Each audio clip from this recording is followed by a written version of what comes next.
আজ আমি আপনাদের কাছে নিয়ে এসেছি এক চাঞ্চল্যকর তথ্য।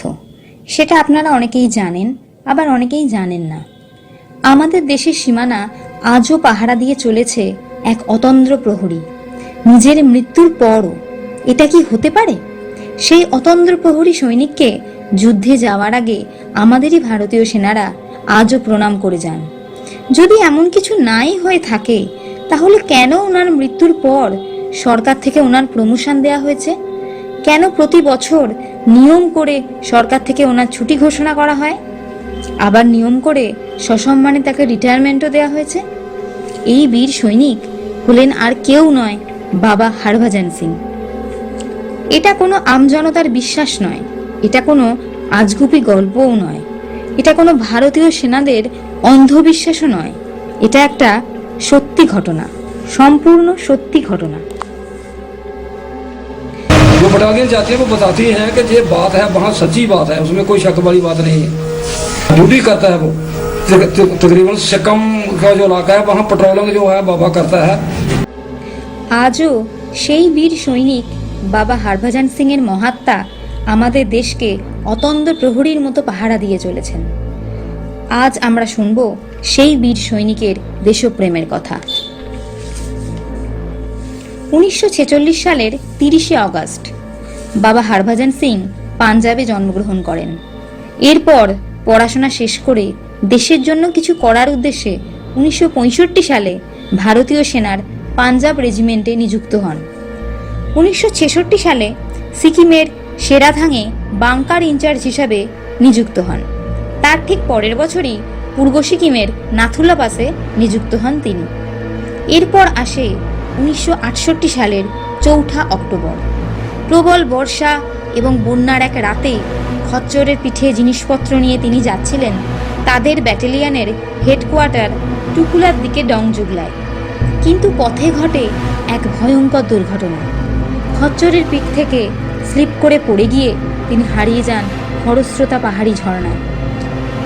টানা 2 দিন ধরে সেনাবাহিনী থেকে খোঁজ চালানো হয় তার উদ্দেশ্যে, কিন্তু কোথাও তার জীবিত বা মৃত কোনো সূত্রই খুঁজে পাওয়া যায় না।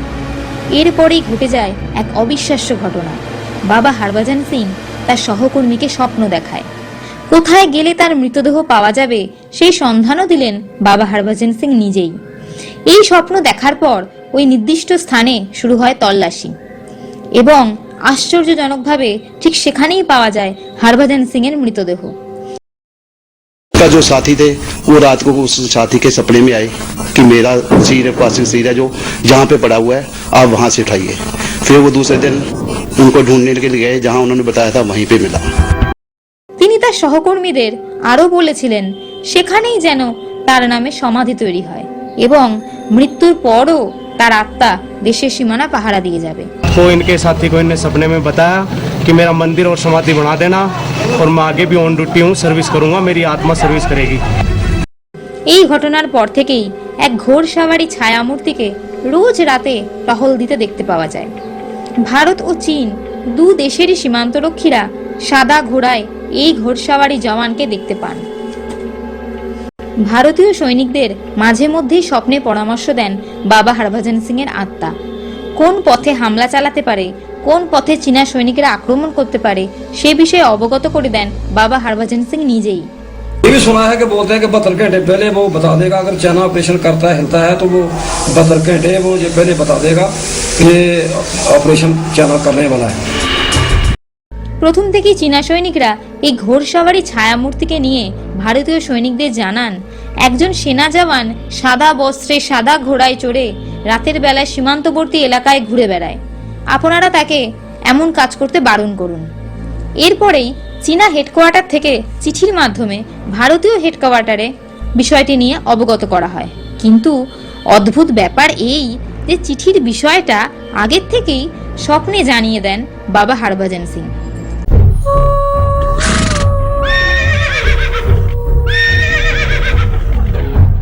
चाइना वाले ये मानते थे कि आपका बॉर्डर के ऊपर कोई सफेद घोड़े पे रात के समय कोई घूमता है तो आप उनको रोका करो, क्यों आते रात के समय इधर।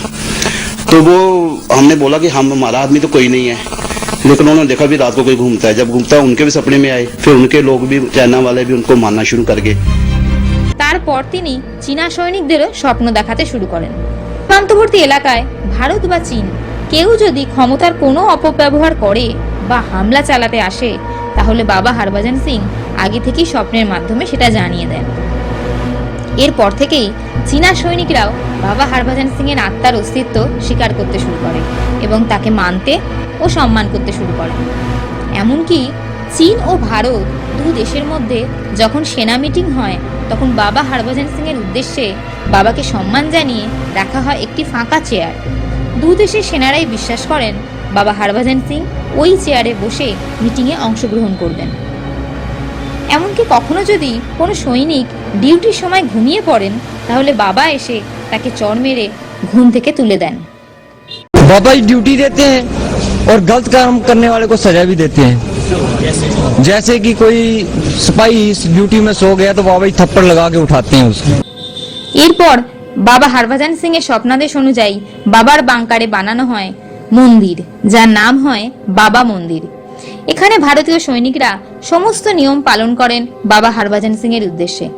নিয়ম করে এখানে তার বিছানা, জামা, জুতো, অস্ত্র সবকিছু রেখে দেন তারা।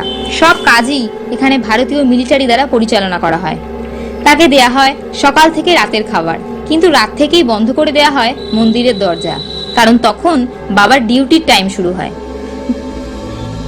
কিন্তু অবাক করা বিষয় হলো এটাই যে তার বিছানা, জামা, জুতো প্রতিদিন রাতেই যে ব্যবহৃত হয়, তার বিভিন্ন চিহ্ন, বিভিন্ন প্রমাণ প্রতিদিনই দেখতে পাওয়া যায়। ভারতীয় সৈনিকরা বলেন প্রতিদিন সকালে পরিষ্কার জুতো রাখা থাকে, কিন্তু পরদিনই সেই জুতোতে কাদামাটির চিহ্ন দেখতে পাওয়া যায়, যা নাথুলা সংলগ্ন এলাকার নয়, বরং চীনা বর্ডারের পার্শ্ববর্তী এলাকার মাটি। जैसे सर रात को ये बिस्तर है, इसके ऊपर रात को हम बिस्तर लगा देते हैं बाबा का। जब सुबह उठेंगे तो हमारे को बिस्तर के ऊपर जो चारपाई है, इसके ऊपर बिस्तर के अंदर सड़ोट वगैरह मिलेंगी। पिल्लो है जो यूज करेंगे, वो जहाँ पे सीट लगाएंगे वहाँ से चिकना हो जाता है, खराब हो जाता है। जूते हैं रात को ड्यूटी पे यूज करते हैं, तो उन पे मिट्टी वगैरह हो जाती है। এবং প্রতি মাসে অন্য সৈনিকদের মতো তাকেও সরকার থেকে নির্দিষ্ট বেতন দেওয়া হয়। प्रमोशन वगैरह दिया गया। फौज ने जो सरकार है उसने उसको पूरा प्रमोशन दिया है, क्योंकि एक सिपाही से वो ऊपर का गया, सुबेदार मेजर कैप्टन रिटायर किया गया, उसको पेंशन वगैरह सबको मिलती होगी। शायद ये होगा कि उसके घर माता को मिलती होगी पेंशन। প্রতি বছর তাকে 2 মাসের ছুটি দেওয়া হয়। প্রতি সেপ্টেম্বর মাসে তিনি নিজস্ব গৃহে যান কপুরথালা ডিস্ট্রিক্টের কুকা গ্রামে।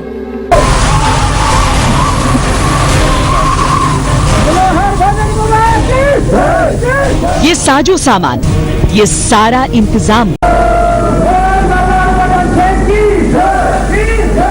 में बैठी बाबा हरभजन सिंह की मां आंखों से सही से देख नहीं पाती थी, लेकिन 15 सितंबर का मतलब वो भी खूब समझती थी। सुबह से अपने बेटे की तस्वीर गोद में लेकर बैठ जाती। जब वो घर में आते हैं तो घर में रौनक होती है, खुशी का माहौल होता है। मेहमानों से घर भरा हुआ होता है, पर जब वो चले जाते हैं तो घर एकदम सूना हो जाता है। पूरे घर में उदासी छाई होती है, सारे घर की। जिस दिन बाबा गांव पहुंचते थे, पूरा गांव स्टेशन पर उमड़ आता था। जैसे ही ट्रेन के कंपार्टमेंट से बाबा हरभजन सिंह की वर्दी, जूते और तस्वीर थामे सैनिक बाहर निकलते, पूरा प्लेटफॉर्म जयकारों से गूंज उठता। जैसे एक होड़ सी मच जाती सब में बाबा को छूने के लिए।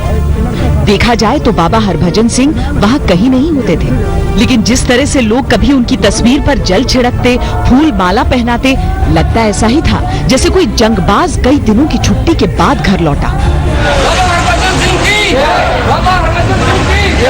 इन तस्वीरों को देखकर आप खुद सोचिए कि यह अंधविश्वास है या एक अद्भुत आभास कि एक सैनिक को उसके मरने के बाद भी जिंदा समझा गया। ধরনের ঘটনার জন্য বাবা হরভজন সিংকে এখনো ভারতীয় সেনার পেরলে রাখা হয়েছে। 1969 সালে 26শে জানুয়ারি তাকে মরণোত্তর মহাবীর চক্র দ্বারা সম্মানিত করা হয়। তিনি একজন বীর ভারতীয় সেনা, হিরো অফ নাথুলা নামে পরিচিত। মানুষের অগাধ বিশ্বাস, বাবার কাছে যদি কোনো কিছু মানত করা হয় বাবা তা অবশ্যই পূর্ণ করেন। মানত করার সময় সবাই এক বোতল জল নিয়ে আসেন। এই জল 3 দিন পর্যন্ত মন্দিরে রেখে সেই জল টানা 21 ਦਿਨ পর্যন্ত খেলে সমস্ত রোগ থেকে মুক্তি পাওয়া যায়। ਆਉਂਦਾ ਹੈ ਉਹਨਾਂ ਦੀਆਂ ਮਨੋਕਾਮਨਾ ਭਾਵਨਾ ਪੂਰੀਆਂ ਹੁੰਦੀਆਂ ਹਨ। ਜੋ ਵੀ ਇੱਥੇ ਆਵੇ ਉਹ ਆਪਣੇ ਰਾਜੀ ਖੁਸ਼ੀ ਜਾਂਦਾ है। और हम शुरू से देखते आ रहे हैं बचपन से कि किस कदर उनकी रिस्पेक्ट होती है। यहाँ पे पहले कम रश होता था, अब हर साल मेले लगते हैं, कई कई अखंड पाठ रखे जाते हैं जिसमें कई लोग अभी है। बाबा आज भी हमें प्रोटेक्ट करते हैं और एहसास हमें है कि बाबा आज भी हैं। তো আমরা আজকে শুনলাম বাবা হরভজন সিং এর অবিশ্বাস্য সত্যি ঘটনা, তার দেশপ্রেমের কথা, তার মৃত্যুর পরও তিনি কিভাবে ভারতীয় সীমান্তকে রক্ষা করে যাচ্ছেন তার কথা। তাই আমরা তার কাছে চিরকৃতজ্ঞ থাকব, আর আমরা বাবা হরভজন সিং এর আশীর্বাদ প্রার্থনা করব। জয় বাবা হরভজন সিং। আজ 30শে অগস্ট, আজ বাবার জন্মদিন। তাই আমরা বাবাকে বলবো হ্যাপি বার্থডে, শুভ জন্মদিন বাবা হরভজন সিং। জয় বাবা হরভজন সিং।